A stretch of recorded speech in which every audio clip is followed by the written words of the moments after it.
Deuteronomio capítulo 11, versículo 19. Justo invitan y me da el dolor de garganta. Qué cosa, ¿no? Diablo mentiroso. Ahora sí. Dice: y las enseñarás a vuestros hijos, hablando de ellas cuando te sientes en tu casa, cuando andes por el camino, cuando te acuestes y cuando te levantes. En el versículo 13 dice: si obedecieres cuidadosamente a mis mandamientos que yo os prescribo hoy. Ahí está hablando acerca de los caminos que Dios les había dicho a ellos que debían seguir. Pero en este versículo número 19 dice, habla acerca de una relación de familia. Habla acerca de una relación padre-hijo, habla acerca de una relación madre-hija y viceversa. Y habla cómo esta relación se debe fortalecer. Y la relación, según este versículo, es una relación de unidad. Y les dice: y las enseñarás a vuestros hijos. Cuando les dice, hablando con ellos cuando te sientes en tu casa, cuando estés almorzando, hablarás con tus hijos de esto. Cuando andes por el camino, cuando te acuestes y cuando te levantes.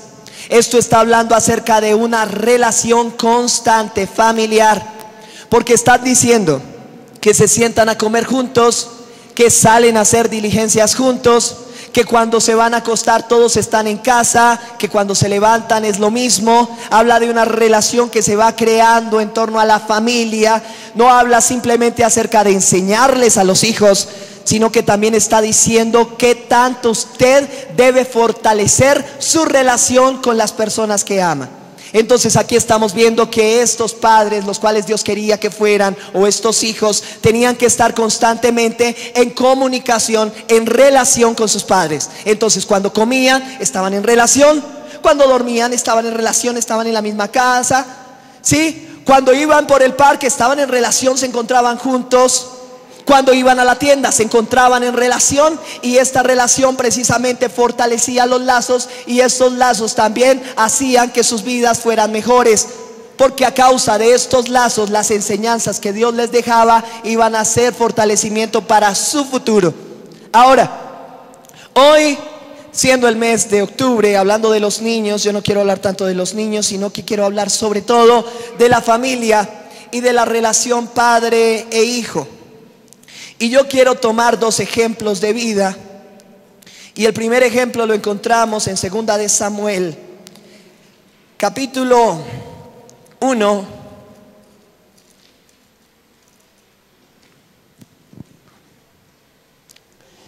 Aquí David llega al trono a causa de la guerra que tuvo con la casa de Saúl. David nunca se levantó contra el ungido de Jehová. El hijo de Saúl, Jonatán, era el mejor amigo de David, y ambos murieron en el campo de batalla. Y aquí David da unas palabras que revelan mucho lo que significaba la relación, no solamente entre ellos, sino lo que esta relación significaba para todos los que la veían de lejos. Y ahora les dice en el versículo 23 del capítulo 1: Saúl y Jonatán, amados y queridos, inseparables en su vida, tampoco en su muerte fueron separados. Más ligeros eran que águilas, más fuertes que leones. Saúl y Jonatán, amados y queridos, inseparables en su vida, tampoco en su muerte fueron separados. A ver, David es el hombre conforme al corazón de Jehová. Todos lo saben, ¿cierto? Ahora, Jonatán es el hijo de Saúl, un hombre que menospreció la palabra de Jehová. Vamos a poner eso claro. La relación con Dios es independiente a mi relación con mi familia. Puedo tener una buena relación con Dios y aún así tener una mala relación con mi familia, y viceversa. Puedo tener una buena relación con mi familia y tener una mala relación con Dios. ¿Por qué lo digo? Miren esto.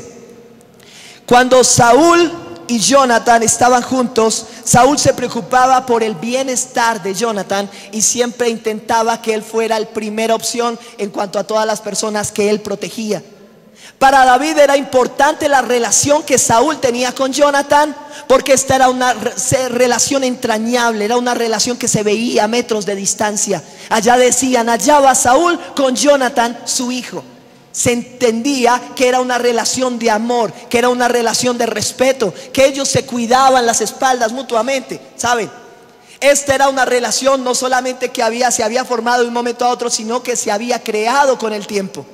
Dice en el capítulo 13 de Primera de Samuel, versículo 16, Saúl pues y Jonathan, su hijo, y el pueblo que con ellos se hallaba.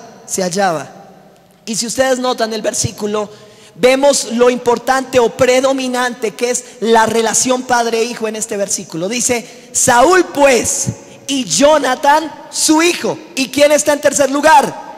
Y el pueblo. ¿Sí se dan cuenta? ¿Quién era más importante en el corazón de Saúl? ¿El pueblo o su familia? Era su familia, porque dice, Saúl pues y Jonathan, su hijo, y el pueblo que estaba con ellos. Y esto nos muestra a nosotros también una característica importante. A veces nosotros le damos más importancia a personas desconocidas que a nuestra propia familia. A veces cuando llega alguien a la casa a comer y no tenemos comida, le quitamos la comida que teníamos para nuestro hijo y se la damos al desconocido, porque es que de todas maneras hay que quedar bien delante de la persona que llega, ¿no? ¿Y quién es más importante? La familia. Saúl pues y Jonathan, su hijo. Me encanta esa relación. Hace un paréntesis ahí y dice, para Saúl era más importante su familia que el resto del pueblo. Él valoraba eso, él valoraba lo que tenía, él valoraba las personas que de por sí van a estar con él hasta el final. Esta es la familia. Un amigo puede que no esté con usted hasta el final. Un vecino no puede que esté con usted hasta el final, pero los que van a estar toda la vida, para bien o para mal, son nuestros hijos y nuestros padres. Y Saúl entendía eso. Saúl tenía una mala relación con Dios, no lo pongo en duda, pero tenía un buen concepto acerca de la familia y de la relación que se tiene que tener con cada uno de ellos. Saúl y Jonathan, su hijo, y el pueblo. Y a veces nosotros decimos, no, es que tengo que ir para la iglesia, o no, tengo que ir para el trabajo, y ponemos a todo en primer lugar en vez de poner a Dios y después poner a nuestra familia, que son los únicos que va a estar con nosotros hasta el final de ella. ¿Ah? ¿Quién es más importante? ¿Una persona que acaba de llegar o su jefe en el trabajo? ¿Quién sabe si lo eche mañana? ¿Y quién va a estar con usted después de eso? Su esposa y sus hijos. Es los únicos que van a quedar, o sus padres. Ellos son más importantes que cualquier otra persona, y por eso nosotros tenemos que aprender a darles a ellos el lugar que les corresponde. Personas importantes en nuestro corazón, personas que vale más empezar a sembrar en ellos que sembrar en desconocidos, porque de ellos de verdad vamos a recibir lo que son buenos frutos en nuestra vejez. Miren, en el capítulo, ahí mismo, en el capítulo 13, en el versículo 22, pone algo de manifiesto, la importancia que para Saúl tenía la seguridad de Jonathan. Dice, versículo 22, dice, así aconteció que en el día de la batalla no se halló espada ni lanza en mano de ninguno del pueblo que estaba con Saúl, en ninguno del pueblo que estaba con Saúl y con Jonathan, excepto Saúl y Jonathan, su hijo, que las tenían. Todo el pueblo estaba sin espadas. ¿Y quiénes eran los únicos que tenían espadas? Saúl y Jonathan. ¿Por qué? ¿Porque Jonathan era el segundo? No, porque Jonathan era familia. ¿Por qué? Para Saúl era importante no que su escudero tuviera, sino que su familia estuviera protegida. A él le valía más la salud de su familia que la salud de un desconocido, y por eso él cuidaba de que su hijo estuviera protegido, estuviera seguro. Y así Jonathan entendió la relación que se debe tener en una familia. Esto es importante. Muchas veces nosotros no damos a entender esto. ¿Saben por qué? Porque siempre queremos hablar de los defectos, de las debilidades de Saúl, pero Saúl también tenía características importantes y cualidades muy especiales, y una de ellas también era que Saúl sabía mantener una buena relación en su familia, fortalecer lazos de amor entre ellos. ¿Para qué quería Saúl mantener una buena relación con su familia? Esa es la pregunta. Para Saúl era más importante que Jonathan, su hijo, estuviera protegido, que cuando viniera y se arreciara la batalla contra ellos, el que tuviera para defenderse fuera su propia casa, su propia sangre, que cuidaba más lo de él, que añoraba más que lo de él estuviera protegido. Los demás verán cómo se defienden, pero yo voy por mi casa. Y muchas veces nosotros vamos por lo de los demás y dejamos a los nuestros aguantando hambre. Y este sabía lo que hacía, pues cuidaba primero de los suyos, se preocupaba primero por los suyos que por los de afuera. Él fortalecía una relación con sus hijos porque sabía que esta relación algún día iba a ser de ayuda en su vida. Porque lo digo, dice en el Primera de Crónicas, en la primer libro de Crónicas, capítulo 10, versículo 2.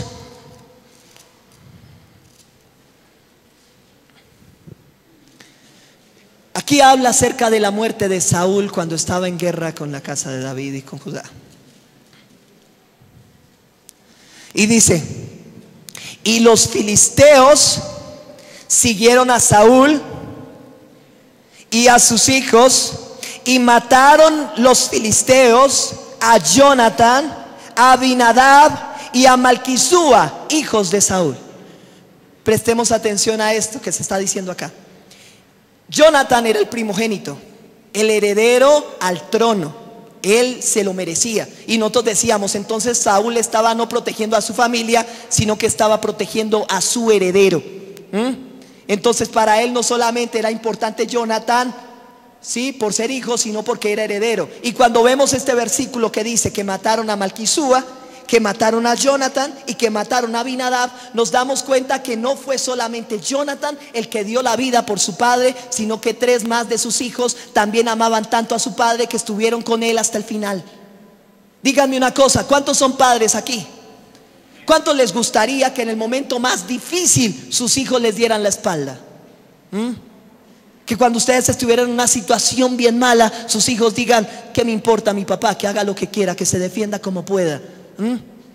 O en cambio cuando están mal digan: no, pa, vamos a salir adelante, y si aguantamos hambre, aguantamos todos, y si nos morimos todos, pero nos morimos como familia, unidos. Y aquí está la familia de Jonathan, mueren todos en el campo de batalla. Y para que todos ellos mueran en el campo de batalla, eso no muestra otra cosa sino una relación que de antemano Saúl había formado en el corazón de ellos. Les había formado una relación como familia. Ellos no estaban peleando solos. Saúl no estaba luchando solo. Saúl estaba luchando como familia. Como familia lucharon y como familia murieron, y hasta el final estuvieron unidos. Violento eso, ¿cierto? O sea, uno sabe que un hijo lo ama a uno cuando puede dar la vida por uno. Y Jonathan no solamente un hijo dio la vida, los 3 hijos dieron la vida. Y si vemos en el versículo 10, ahí más adelante, en el versículo 6, dice: así murieron Saúl y sus 3 hijos y toda su casa. Escuchen, y toda su casa murió juntamente con él. O sea, yo sé que el final es triste, pero si ustedes ven el sentido poético de esto, ven que toda la familia iban por el todo. Si nos morimos todos, pero nos morimos juntos. Violento eso, ¿cierto? Y usted ve que hay relaciones de familia, que cuando se muere el papá, los hijos ahí mismo empiezan a hacer los pleitos, que quién se queda con la casa, que quién se queda con el carro, que quién se queda con la finca. Después, porque no le tocó la parte suficiente, usted se pelea con sus hermanos. Ya llevan 20 o 30 años sin hablar y no quieren volver a saber, porque su papá no les enseñó que la relación con la familia era más importante que tener una casa, que tener un carro, que tener una finca. Y para ellos lo único importante era lo material. Ellos no querían morir juntos, ellos lo único que querían era lo material. Pero la familia de Saúl decía: hasta la muerte, pero juntos como familia. Violento, ¿cierto? O sea, Saúl, una caspa, ¿quién puede decir que no? Pero era un buen papá. Fue madre Saúl. Me encanta Saúl. Por ese lado, no por el otro sí, no, pero por ese lado sí. Porque Saúl fortalecía lo que verdaderamente importaba. ¿Y dónde se vieron los frutos de lo que él trabajó por su familia? En su final.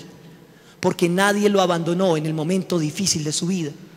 Usted ve a viejitos por la calle con el costal al hombro que tienen 3, 4 hijos, y uno les pregunta: ¿y qué pasa con sus hijos? Y dicen: no, ninguno de ellos me quiere ayudar ni nada de eso. Y uno se pregunta: ¿los hijos son malos? No, no, no, no, no. Se importó de fortalecer algo que no iba a ser de verdad de importancia para su vida, y cuando se dio cuenta que lo importante no eran las cosas sino las personas, ya era demasiado tarde, porque las personas no le importaban. Las personas.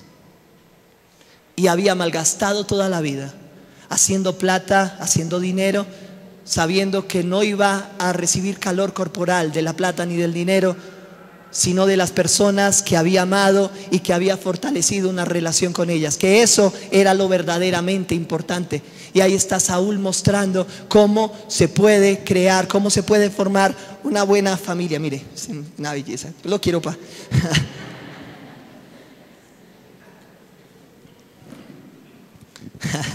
Mi papá.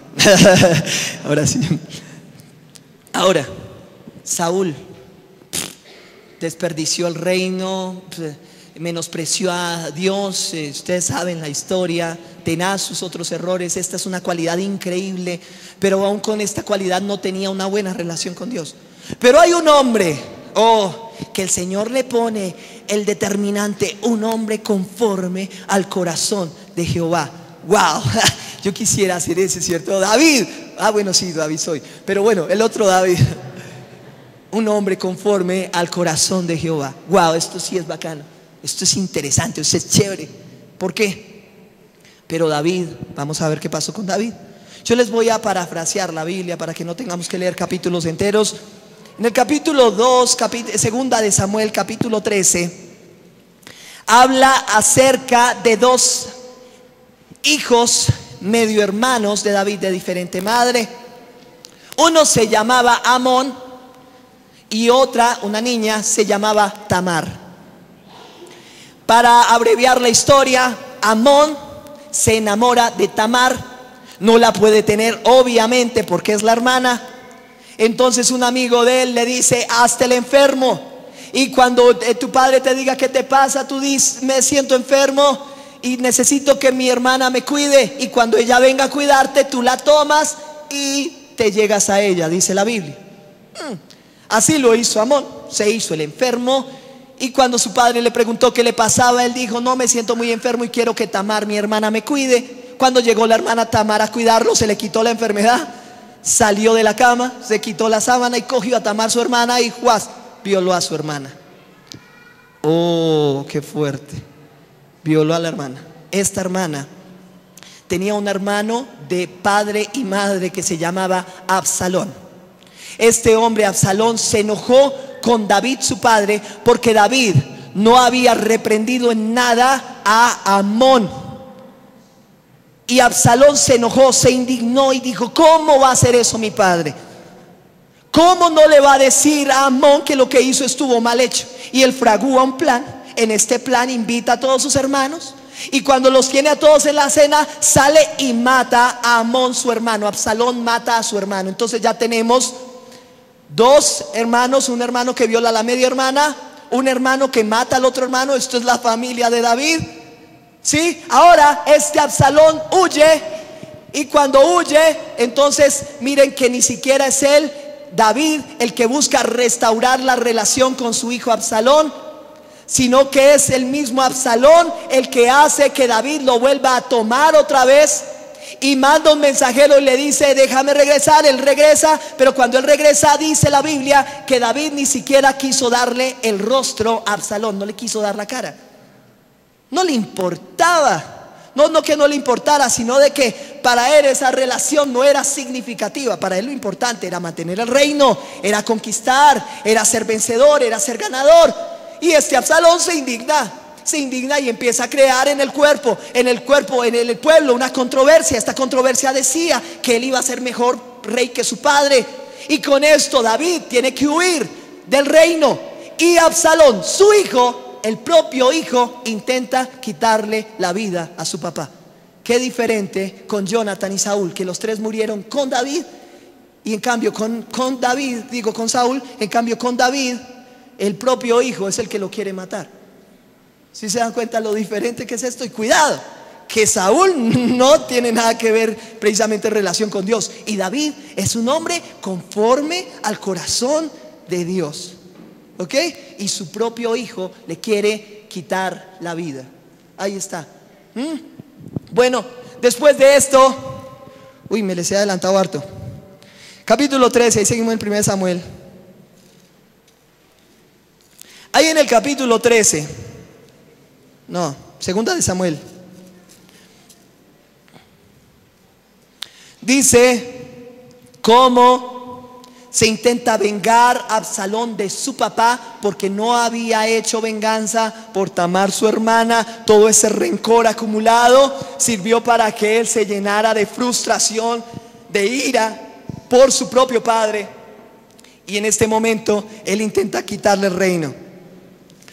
Al pasar el tiempo, David huye. Bueno, hay varias cosas aquí muy interesantes en la historia, pero al final de ella, el general de David mata al hijo de David, que se llamaba Absalón. Absalón, dicen que era un hombre supremamente hermoso, que tenía un cabello que cada vez que pasaba las muchachas se quedaban mirándolo. O sea, era supremamente elegante, él, un modelo completo. Y en todo ese cabello que él tenía se quedó enramado ahí, quedó en una rama todo revuelto, y quedó él colgado, y llegó el general y lo mató ahí. Cuando llegaron a darle la noticia a David, llegaron y dijeron: "Oh rey, estamos alegres, estamos contentos, así perezcan tus enemigos". Y lo primero que David pregunta es: ¿y Absalón? ¿Cómo está Absalón? ¿Está mi hijo Absalón bien? Violento, ¿cierto? Les dice: ¿cómo está él? Yo no quiero que ustedes me vengan a decir que tenemos ya el reino. Yo quiero que me digan cómo está mi hijo. O sea, él se había dado cuenta de algo muy tarde, y era que él había desperdiciado una buena persona para mantener una buena relación. Y ahí en el versículo capítulo 14, capítulo 18,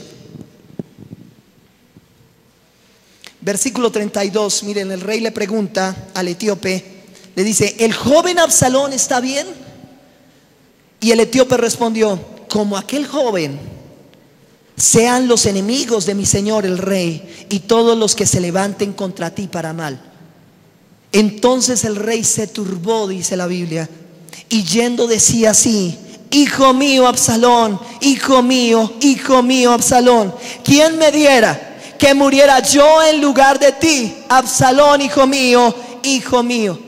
Violento. Es uno de los clamores más desgarradores que hay en torno a la familia en la Biblia.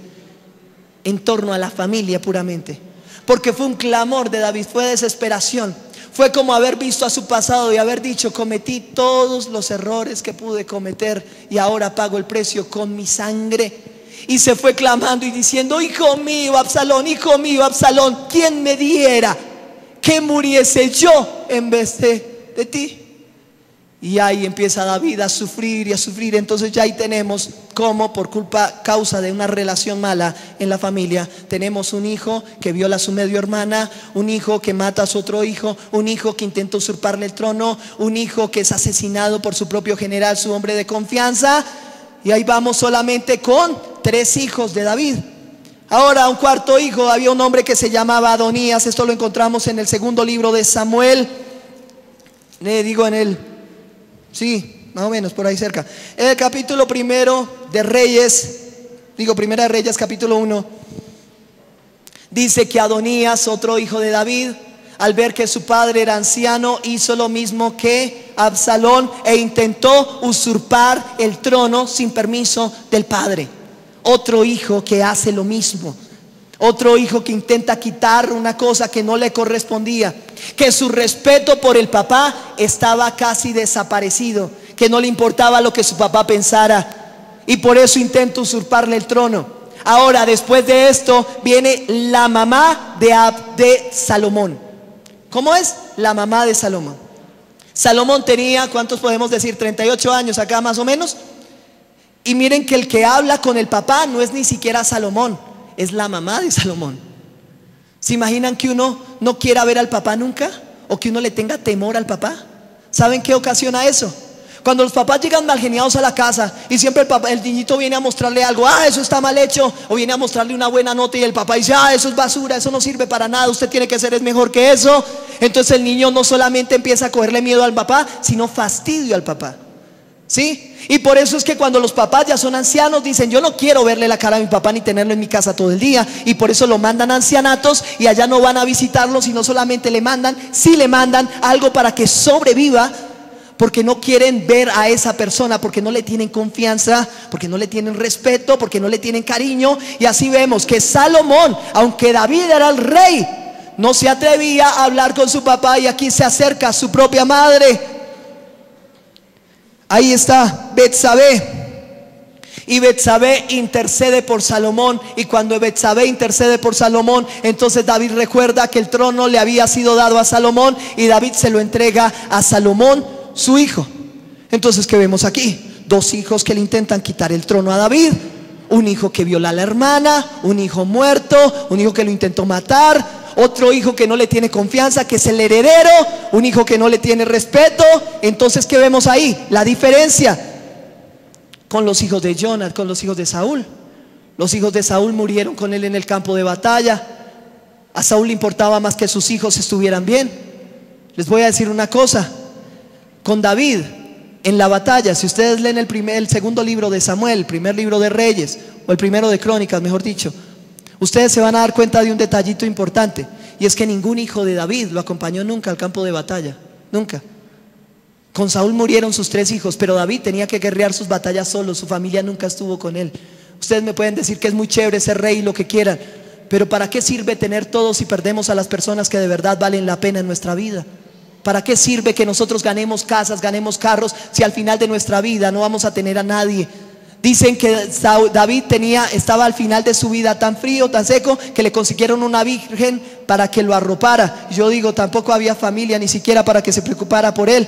Le tocaba conseguir puros desconocidos para eso. Imagínense eso. Al final de su vida, después de todo lo que tenía, solamente ¿qué le quedaba? Le quedaba un reino, pero había perdido lo que valía la pena: su familia, sus hijos. ¿Por qué pasó eso con David? ¿Por qué pasó esto con Saúl? ¿Cuál fue la causa de que esto sucediera en ellos? Si ustedes leen el libro de los Salmos, ustedes se van a dar cuenta de algo muy a mi pesar, y es que David no habla de su padre. No lo ven. Usted ve que Salomón habla de su padre: hijo mío, obedece a tu padre para que te vaya bien, seas de larga vida sobre la tierra. Pero usted lee los salmos, y los salmos son puros clamores de desesperación: estoy en guerra, estoy en problemas, estoy aquí, estoy allá. Pero no mete a la familia, no mete a los hijos, sí. Bueno, dice que los hijos sí, pero no mete a los padres. Los únicos que de pronto iban con él al campo de batalla eran hermanos de él, que al principio tampoco lo respetaban ni lo querían. Pero ¿dónde está la relación de David con su padre? ¿Dónde empieza todo el dolor? ¿Dónde empieza todo el sufrimiento que ellos? Ahora, vamos a mirar el principio de cada uno de estos dos hombres y por qué cada uno de ellos tenía un comportamiento diferente en relación a la familia. No estoy hablando en cuanto a relación con Dios, estoy hablando en una relación con la familia. Porque si ustedes se dan cuenta, como yo, David tenía una muy buena relación con Dios, Saúl tenía una muy mala relación con Dios, pero ambos tenían también cualidades, y una de las cualidades de Saúl era que tenía una buena familia, y uno de los defectos de David era que no supo gobernar su casa, que fue precisamente su familia, que fue uno de los lunares grandes en la vida de David. Ahora, en el libro de Primera de Samuel, en el capítulo 9, vemos cuál era el comportamiento de Cis. Capítulo 9, versículo 2 al 5, dice: y tenía él un hijo que se llamaba Saúl, joven y hermoso. Entre los hijos de Israel no había otro hermoso, está hablando de Saúl, más hermoso que él. De hombros arriba sobrepasaba a cualquiera del pueblo. Y se habían perdido las asnas de Cis, padre de Saúl. Por lo que dijo Cis a Saúl, su hijo: toma ahora contigo a alguno de los criados y levántate y ve a buscar las asnas. Y él pasó el monte de Efraín y de allí a la tierra de Salisa, y no las hallaron. Pasaron luego por la tierra de Saalim, y tampoco. Después pasaron por la tierra de Benjamín, y no las encontraron. Cuando vinieron a la tierra de Suf, Saúl dijo a su criado que tenía consigo: ven, volvámonos, porque quizá mi padre abandonada la preocupación por las asnas, estará acongojado por nosotros. A ver, se le perdieron unas asnas al papá de Saúl que se llamaba Cis.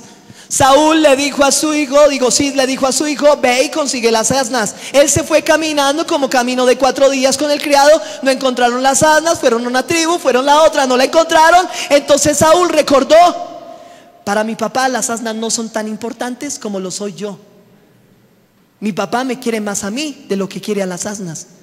Y ahora mi papá no debe estar preocupado por las asnas, sino que debe estar preocupado por mi vida. ¿Se dan cuenta? ¿Y por qué Saúl pensaba de esa manera? ¿Por qué?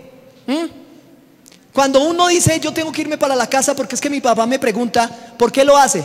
Porque el papá lo está preguntando, o porque el papá le ha mostrado con ejemplos que es importante él. ¿Dónde estaba? ¿Por qué llega tan tarde? ¿No ve cómo es de peligroso? Uno sabe que le importa al papá, aunque sea con la vaciada, pero uno sabe que le importa.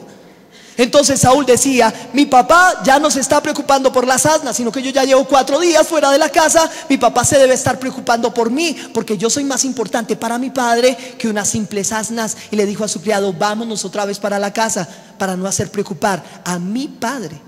¿Se dan cuenta de eso? ¿Cuántos años tenía Saúl acá más o menos? Unos 17, como David también más o menos tenía. Pero la relación que él tenía con su papá era tan clara, que él decía: no importa que mi papá tenga riquezas, no importa que mi papá no tenga esto, tenga lo otro, yo soy más importante para mi padre de lo que es el carro, soy más importante para mi padre de lo que es la casa, soy más importante para mi padre de lo que es el trabajo, yo soy de gran valor para mi padre. Y por eso él le dijo a su criado: volvámonos, porque mi papá debe estar preocupado por mí. Y por eso cuando él fue padre también él estaba preocupado por sus hijos. ¿Sí se dan cuenta? Porque esto es como una corriente acá. Esto es como una de generación en generación se repite. Así como el papá de él fue bueno con Saúl, Saúl también fue buen padre con su hijo. Y también cuidaba de su hijo. Y el único que le importaba que tuviera una espada, aunque no tuviera todo el pueblo, era Jonatán. Porque su padre le importaba más Saúl que las asnas, a él le importaba más Jonatán que los demás del pueblo. Por eso dice: Saúl y Jonatán su hijo y el pueblo que con ellos estaba. Porque es la misma relación que su padre Cis le había enseñado, que él era más importante que cualquier asna.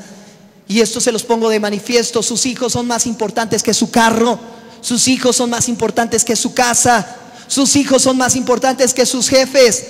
Si hay alguien que se burla de su familia, esa persona no vale la pena, porque esas personas se van y los únicos que van a permanecer con usted hasta su final son su familia.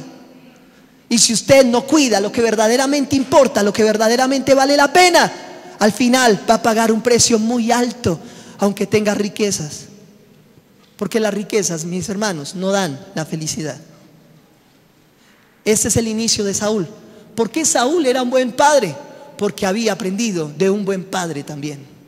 Por eso Saúl sabía comportarse con sus hijos. Miren que no estoy hablando de relación con Dios, y usted lo ha notado, no lo estoy hablando. Estoy hablando de relación con la familia, y estoy hablando también de generaciones anteriores que nos han enseñado valores y que también nos han dado algunas cosas que no son tan dignas de mencionar. Pero ahora veamos la otra historia. En el capítulo 16 de Primera de Samuel vemos, y les voy a parafrasear esto también, la historia de David. Hay un hombre, este hombre se llama Isaí. A ver, hay un hombre, se llama Samuel, el vidente, la persona a la cual Dios le habló desde niño. Cuando tenía más o menos unos 13 años, Dios le habló y le dijo: Samuel, y él le dijo: háblame, que tu siervo escucha. Imagínense en la relación que tenía con él. La persona a la cual Samuel había ungido había sido rey sobre Israel. Imaginen la importancia de este varón, de este hombre. Y este hombre anunció a la casa de Isaí, les dijo: reúneme a tu familia, porque yo voy a ir allá, porque tengo una palabra de Dios para tu familia. Y le dijo a Isaí: reúne tu familia. Y Isaí reunió a la familia. Y cuando llegó Samuel, Samuel empezó a mirar el más alto, que era más elegante, y dijo: este es el rey de Israel. Y el Señor le dijo: no mire su apariencia, porque yo miro el corazón. Y entonces él fue pasando de uno al otro, al más pequeño, al más bajito, al más chiquito, al más gordito, y miró, y cuando acabó con el último dijo: no, Señor, te equivocaste, porque este no tiene ninguno que a ti te parezca aceptable. Y entonces en ese momento se acerca a Isaí y les dice: ¿estos son todos tus hijos? ¿Falta alguno entre ellos? Y le dijo: todos. Usted decía todos.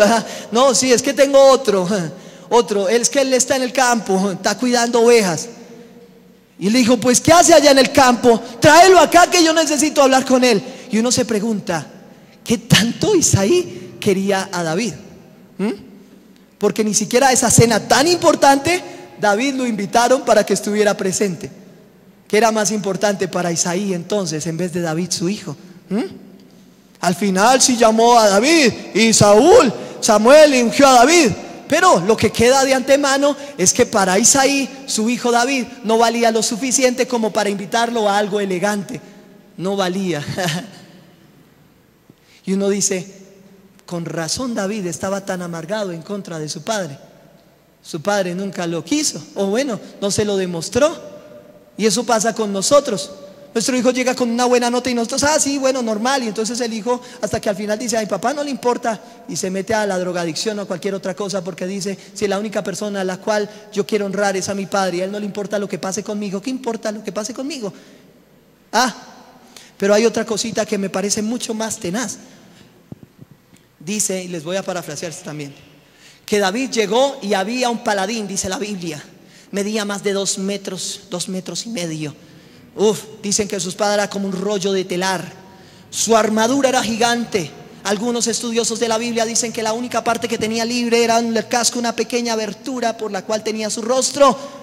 Y entonces este hombre se paraba en el frente del ejército y les decía: que uno de ustedes se enfrente contra uno de nosotros, y el que gane servirá al otro. Y David entonces va a llevarle comida a sus hermanos y le dice: yo me encargaré de ese. Y Saúl se le acerca y lo ve, muchacho, joven, flaquito, carizbajo, y le dice: ¿y usted qué experiencia tiene? Y David saca pecho y dice: es que yo cuido las ovejas de mi padre.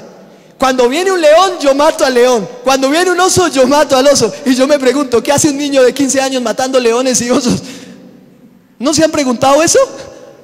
Un niño de 15 años matando un león, y uno dice: ¿y dónde está el papá de ese niño para llamar a bienestar familiar, cierto? ¿No, en serio? ¿Usted cree que si un papá se preocupa por el hijo va a dejarlo que se enfrente a leones y a osos? No le importa nada. O sea, y David sabía que para su papá él era como un basura. Él sabía eso, porque nadie se preocupaba de que él peleara contra leones. Si yo me enfrento contra un pequeño chihuahua y salgo corriendo, y mi papá a defenderme. Ahora sí. No, mentiras. Ahí corremos los dos. Pero David no tenía esa defensa de parte de su papá. ¿Se dan cuenta de eso? Para Saúl, sabía que su papá iba a estar preocupado por él solamente porque se había desaparecido. Y a Isaí le pasaba desapercibido que su papá, que David no volviera en días y que estuviera enfrentando leones y que estuviera enfrentando osos. Y uno dice: con razón Saúl entendía y se comportaba como un buen padre, y con razón a David le importaba tan poco crear una buena relación con sus hijos, porque fue lo que heredó de sus padres. Porque sus padres nunca lo felicitaron, porque sus padres nunca le dijeron: bien hecho. Es tenaz. Porque al papá no le importaba si él aguantaba frío afuera, porque al papá no le importaba si él llegaba en la calle, porque a los muchachos estos que están en patillas, a los papás no les importa si ellos andan con amigos que tienen armas ni cuchillos. Ellos no les importa. Y ellos mismos se comportan así con sus hijos. ¿Por qué? Porque es algo que heredaron de sus padres, una mala relación familiar. ¿Y quiénes son los que van a pagar por esto? Van a pagar los propios padres por esto. Porque al final de su vida se van a dar cuenta que no valía tanto la plata, que no valía tanto la casa, que no valía tanto el carro, como valían las personas. Hay un dicho que por ahí vuela en Facebook y dice: el mundo está mal porque las cosas se hicieron para usarse y las personas para amarse, Y la gente está amando las cosas y usando las personas. De eso es de lo que se trata. Cuando nosotros no entendemos que lo que importa no es precisamente lo material, sino la gente que nos va a dar cariño y nos va a dar calor toda nuestra vida, entonces estamos en un grave, grave aprieto. David no entendió eso. David se comportó mal porque él se le habían comportado mal, pero David al final de su vida entendía que él había sido malo. Por eso es que él clama: hijo mío, Absalón, hijo mío, ¿quién me diera que muriera yo en lugar de ti? Ahí está él clamando y diciendo: yo debería haber muerto porque yo fui el que la embarró con él. Él no la embarró conmigo porque fue algo que yo le enseñé. Yo no le enseñé a tener relación conmigo. Y como vimos en el libro de Deuteronomio, cuando vayas por el camino, cuando te sientes a la mesa, cuando estés en la tienda, cuando estés en cualquier lugar, esté siempre con su familia, con los que ama, con los que de verdad importan. No le dice esté con su amigo, no le dice esté con su vecino. Y dice intente pasar tiempo con sus hijos. Que cuando coma, coma con sus hijos. Que cuando vaya a comprar algo, cómprelo con sus hijos. Que usted arme una relación con ellos. Y David entendió eso tarde y por eso clama: hijo mío, Absalón, hijo mío, yo debía haber muerto y no tú, porque la embarró. En el Salmo capítulo 19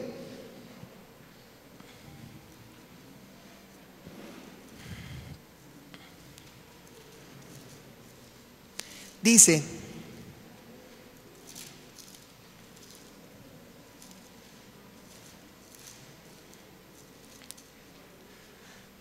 en el versículo 12 dice: ¿quién podrá entender sus propios errores? Líbrame de los que me son ocultos. ¿Quién podrá entender sus propios errores? Yo cuando me paro, hay gente que me dice: ve, usted se para igualito a su papá. Y yo, ¿qué va? ¿En serio? No, me parece.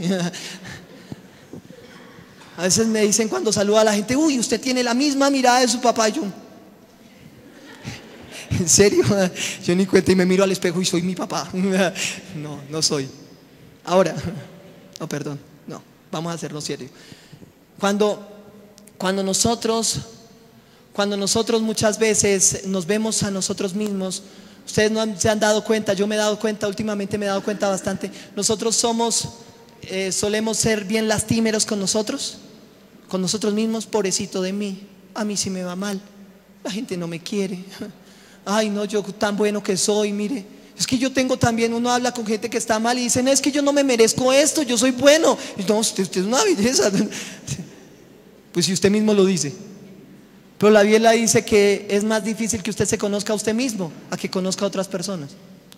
El problema no es ser un buen padre o un mal padre. El problema es que nosotros no tenemos esta capacidad de tener una mirada introspectiva y saber que tenemos defectos que están arruinando nuestro futuro. ¿Ah? ¿Cómo están arruinando nuestro futuro? Hay gente que dice: uy, usted sí es mal geniado. Y uno dice: ¿qué va? Yo no soy mal geniado, quítese aquí, yo le pego. Entonces, usted es mal geniado. Dicen: ay, usted sí es feliz. Y uno: sí, soy feliz. Y entonces uno, como que uno no se ve, sino que lo ven a uno. Y eso es lo que uno ve en sí mismo. Y entonces cuando uno tiene defectos, por ejemplo, ¿cómo se comporta con el hijo? Llegó el hijo y rayó la pared de la casa y cogió el papá: ah, sí, va a rayar entonces toda la casa. Y cogió el juguete y pin al niño en la cara y pum, lo dejó seco. ¿Y qué pasó? No, es que así se comportaba mi papá conmigo. Y mire yo cómo estoy de bien. No, sanito está usted, psicológicamente está podrido, mío, no. Dice: y no, yo no le doy tan duro como me daba mi papá. Mi papá me daba con una varilla, yo a usted le doy con juguete. Le doy 30 pero con juguete. Y uno dice: no, pues sí, mejoró hartísimo. ¿Cómo hemos evolucionado? Porque usted no se da cuenta de lo que tiene. Y le voy a decir un secretico, y este es feo. Si usted mira hacia atrás a su pasado y ve defectos en sus padres, como por ejemplo que fueron alcohólicos o que tenían mujeres o estos defectos suelen trascender a las generaciones que vienen. Y uno a veces no se ve a sí mismo, pero uno puede ver al pasado. Si el papá era iracundo, uno suele ser iracundo en la casa también. Si el papá era adúltero, uno suele tener también una semilla de adulterio en el corazón. Si el papá era alcohólico, uno también suele tener una semilla de alcoholismo o de algún vicio en el corazón. ¿Mm? Por eso es que a veces la gente no se da cuenta, y David lo entendió tarde. ¿Quién podrá entender sus propios errores? Lo entendió con Salomón y dijo: líbrame de los que me son ocultos. Y si ustedes leen el capítulo 19, ustedes miran algo que es muy interesante, y es que todo el capítulo 19 hasta el versículo como 10 más o menos habla acerca de Dios, y habla que Dios es las estrellas, Dios hizo todo, y habla de Jehová y todo. Y uno se da cuenta que David conoce muy bien a Dios, pero conoce muy poco lo que significa una buena relación familiar. Yo acá no les estoy diciendo que se pongan a orar y a leer la Biblia como locos todo el día. No, no. Y no les estoy diciendo tampoco que no lo hagan. Les estoy diciendo que empecemos a transformar a nuestra familia. De eso es de lo que se trata, cambiando nuestro comportamiento. Y nuestro comportamiento va a definir cuál sea nuestro futuro aquí en la tierra. Ustedes piensan que lo que están haciendo es acá. No, ustedes están sembrando para el futuro. Todo lo que el hombre sembrare, eso también segará. No os engañéis, Dios no puede ser tentado, pues todo lo que el hombre sembrare, eso también segará. Y uno está sembrando en los hijos amor, o uno está sembrando en los hijos desesperación, desprecio, o está sembrando en los hijos odio, está sembrando rencor, y eso al final de su vida usted lo va a pagar, y lo va a pagar muy caro. Y cuando nosotros no aprendemos a decirle al Señor: Señor, líbrame de todos los errores que estoy cometiendo con mi casa, entonces probablemente estos errores nos van a apretar, nos van a coger y nos van a volver nada. Y cuando lleguemos a una edad que queramos cambiar, ya no vamos a poder hacerlo, porque ya simplemente estamos recibiendo lo que sembramos. Y por eso este es tiempo para cambiar nuestro futuro. El pasado no se puede cambiar, pero sí podemos cambiar nuestro presente, y con esto ayudaremos a tener un futuro mejor. Pero cambiando nuestro presente, cambiando nuestra relación con nuestros hijos. Si nuestros hijos nunca vieron de nosotros un abrazo, y si no, piensen ustedes, ¿cuántas veces al día usted abraza a su hijo? Lo abraza, no porque lo necesite, no porque venga con algo y pa, abráceme, no, simplemente porque usted llega a la casa y le da un abrazo y le dice: hijo, lo amo, lo quiero. O cuántas veces a la semana, si no las puede contar al día. O cuántas veces al mes, si no los puede contar a la semana. O cuántas veces al año, si no los puede contar al mes. O cuántas veces su hijo se le acerca y le dice: pa, lo amo mucho. Si son varias veces al día, entonces usted está haciendo las cosas bien en su casa. Si en cambio no lo hace ni una vez al mes, entonces hay algo que está mal en usted. O cuántas veces usted felicita a su hijo por un logro que él tuvo. O cuántas veces ya los padres que tienen hijos mayores reconocen también cuando cometieron un error con sus hijos. O cuántos hijos han reconocido un error con sus padres. ¿Cuántas veces hemos hecho eso? Se puede sumar. La matemática a veces también es bíblica, porque entre mayor cantidad, también mayor se va a recibir. Todo lo que el hombre sembrare, eso también segará. Pero en Corintios dice: el que siembra escasamente, también segará escasamente. Eso es matemática. Y el que siembra con abundancia también segará. Y no estamos hablando solo de plata. Si usted le ha dicho a su hijo: lo amo, si usted lo ha abrazado, si usted le ha dado un beso, y su hijo lo hace, lo va a hacer tantas veces como usted le haya mostrado que es necesario hacerlo al día. Y si el niño viene una vez al mes y le dice: pa, yo usted lo aprecio, chévere viejo, entonces usted como que está mal, ¿sí? Está como mal del asunto ahí. Ahora, ¿por qué pasan esas cosas? La respuesta se encuentra en el propio Saúl y en el propio David. Cuando dice su padre: me quiere más a mí que a las asnas. O cuando dice David: quiere más a las ovejas que a mí. Papá no le interesa que yo esté matando leones ni matando osos, sino que las ovejas estén bien. En cambio Saúl decía lo contrario: es más importante mi vida que las asnas. De pronto lo que nosotros estemos comportándonos, o de la manera en que nosotros nos estemos comportando, es debido a algo que hayamos heredado de nuestros padres. Yo sé que todos no son defectos, pero tampoco todos son cualidades. Y tenemos que aprender a saber diferenciar cuáles son defectos y cuáles son cualidades. Qué cosas tenemos que aceptar y fortalecer en nuestra vida, y qué cosas tenemos que rechazar de nuestro pasado. Y si nuestros padres fueron buenos, si nosotros somos malos, igual vamos por un mal camino. Y entonces tenemos que recordar a nuestros padres cómo ellos lo hicieron, para que nosotros también podamos llevar una buena vida. La Biblia dice: honra a padre y madre. ¿Para qué? para que te vaya bien y seas ¿de qué? De larga vida sobre la tierra. ¿Por qué dice que honra a padre y madre? Porque si usted honra a sus padres, sus hijos lo honrarán a usted. Y para llegar a tener larga vida, usted tiene que tener alimento, vestido y casa toda la vida para tenerla larga. Y hay un momento donde usted no va a tener fuerzas para tener ni vestido, ni casa, ni pan. Y en ese momento usted va a empezar a depender de la gente que usted formó. Y entonces ahí es donde se viene reflejada la palabra: honra a padre y madre para que te vaya bien. Porque cuando sus hijos lo honren a usted como usted honró a sus padres, usted va a vivir confiado en su vejez. Por eso es que un buen padre proyecta a su hijo que vaya mucho más lejos que él, porque sabe que ahí se encuentra su futuro también.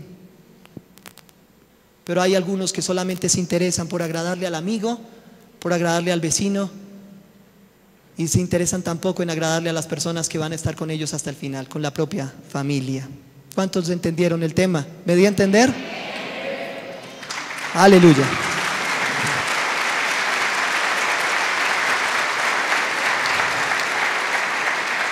Cierren ahí sus ojos, por favor. Vamos a hacer un ejercicio acá. Un ejercicio bien bonito, bien bonito, bien bonito. Ahora recuerden a sus padres. Recuerden su niñez, recuerden su infancia. Recuerden cuántas veces usted rió con su papá, cuántas veces lloró con él, cuántas veces caminaron juntos, cuántas veces comieron juntos, cuántas veces usted obtuvo una felicitación de parte de él, cuántas veces la reprimenda fue muy dura y usted quedó con una semillita de odio en su corazón porque siente que no fue una reprimenda para corrección, sino una desemboque de ira completo contra usted. ¿Cuántas veces él se preocupaba porque usted llegara a su hogar, a su casa?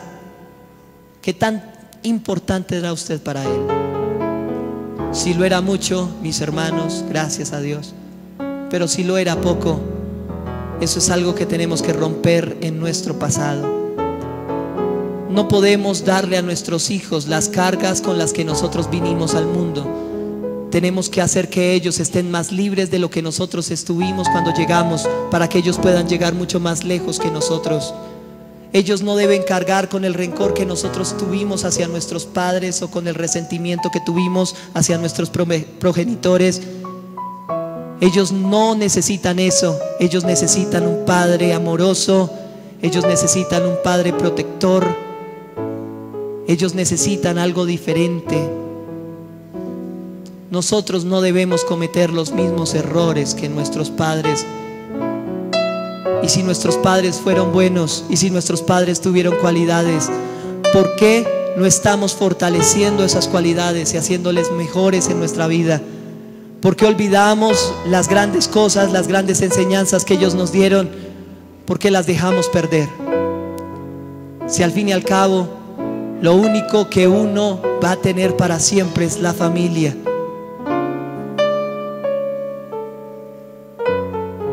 Aprendamos a cuidar a nuestros hijos, aprendamos a honrar a nuestros padres, aprendamos a cambiar nuestra forma de ser. Señor, yo te amo. Tú eres un buen papá. Cuando Jesús se acercaba a ti, Él te decía: Señor, gracias porque tú me oyes, porque yo sé que tú siempre me oyes. Solamente lo digo por la multitud. Jesús sabía quién eras tú.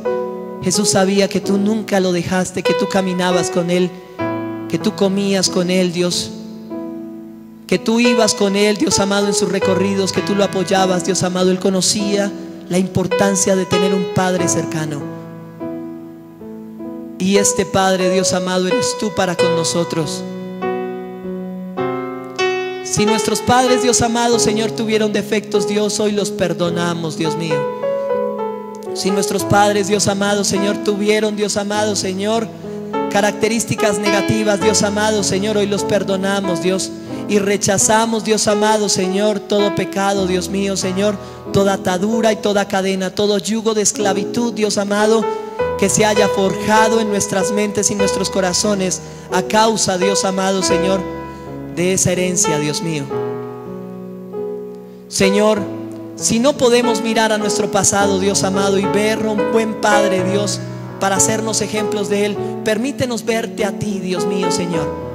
Permítenos verte a ti, ver tus cualidades como Padre, Dios amado, Señor, para que así nosotros heredemos, Dios amado, Señor, tu capacidad como buen Padre, y nosotros también nos comportemos buenos padres con nuestros hijos, Dios.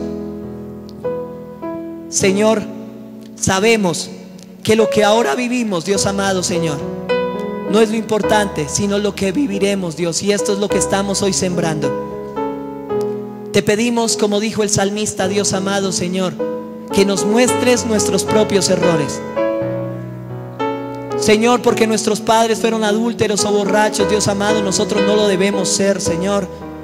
Muéstranos en qué hemos fallado en nuestro hogar, Dios amado, Señor, porque nuestros hijos no quieren volverse a nosotros, porque nuestros hijos no quieren contarnos cuáles son sus temores, porque nuestros hijos no quieren contarnos cuáles son sus alegrías y triunfos, porque nuestros hijos no se vuelven a nosotros, Dios amado, en amor, Dios. Permítenos conocer, Dios amado, Señor, en qué estamos fallando, Señor, y ayúdanos, Dios amado, Señor, a volver a la senda, Dios mío. Señor, tu palabra dice, Dios amado, Señor, que la relación contigo y la relación con el prójimo es lo que importa, Dios amado, Señor. Que ambas cosas, Dios amado, Señor, pueden ir separadas, pero nosotros queremos, Dios amado, tener estas dos cualidades. Nosotros no queremos tan solo, Dios amado, Señor, saber adorarte, sino también saber administrar lo que has puesto en nuestras manos, lo que es nuestra familia, Señor. Que nosotros, Dios amado, Señor, queremos ponerte a ti, Dios mío, Señor, como el absoluto dueño, Dios amado, de nuestro comportamiento en nuestros hogares, Dios.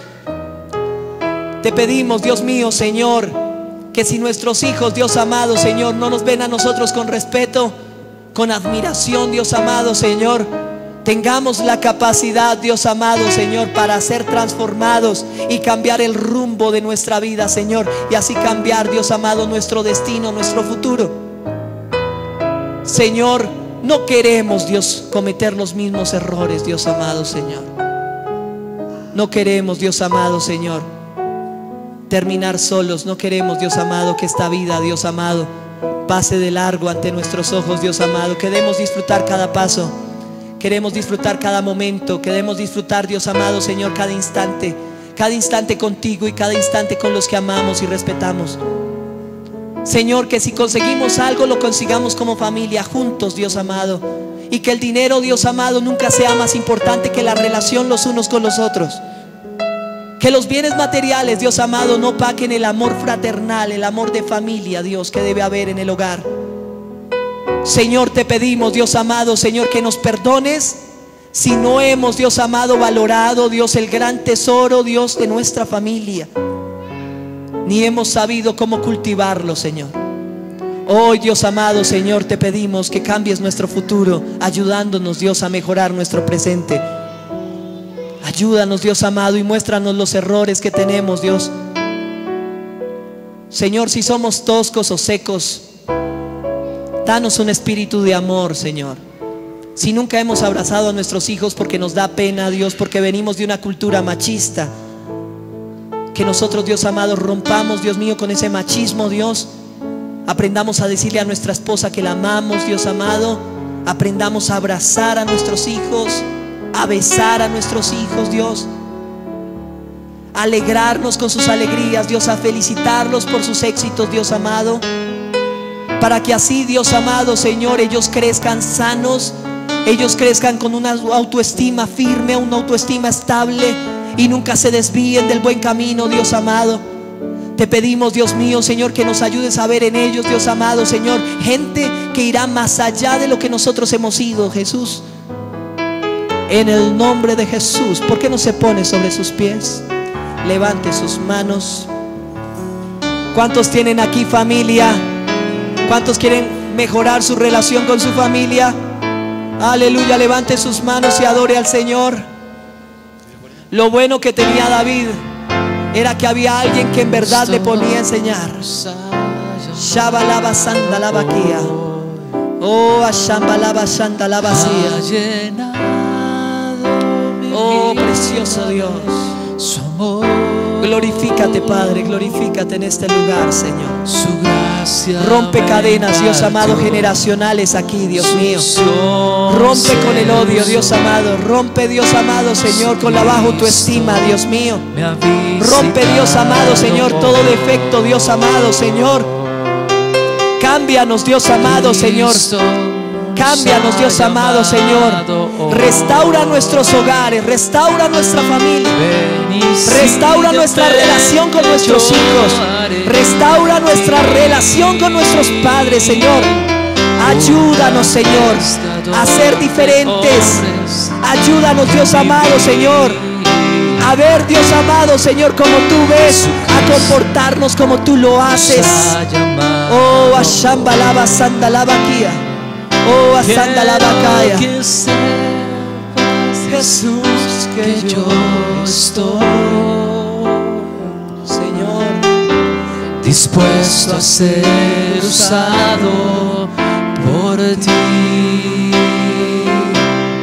No hay mayor satisfacción que ser tu siervo fiel, Señor. Ayúdanos, Dios. En misión de cumplir. Precioso Dios amado, Señor. Que nosotros le demos el lugar a la familia que tú le diste, Dios, a través de tu palabra. Dios amado, Señor, que nosotros, Dios mío, Señor, aprendamos, Dios amado, Señor, que el mayor tesoro, Dios, que has puesto en nuestras manos no son las riquezas, sino las personas, Dios. Hoy, Dios amado, Señor, nos acercamos a ti y te pedimos ayuda, Dios, en nuestros hogares. Te pedimos, Dios amado, Señor, que intervengas, Dios, en nuestras familias, Dios amado. Y si hemos cometido errores, ayúdanos, Dios amado, Señor, a arreglarlos, Dios mío, Señor. En el nombre de Jesús. Aleluya. ¿Por qué no dice conmigo, Señor Jesús, hoy te pido que me transformes y que rompas toda cadena y atadura que mis antepasados han heredado en mí? Te pido que me transformes y me hagas un buen padre, tal como tú eres. Te pido que tu Espíritu Santo gobierne mi hogar y mi familia, y tú me ayudes. Amén y amén. Los amo mucho, hermanos. Dios les bendiga. Dios les guarde.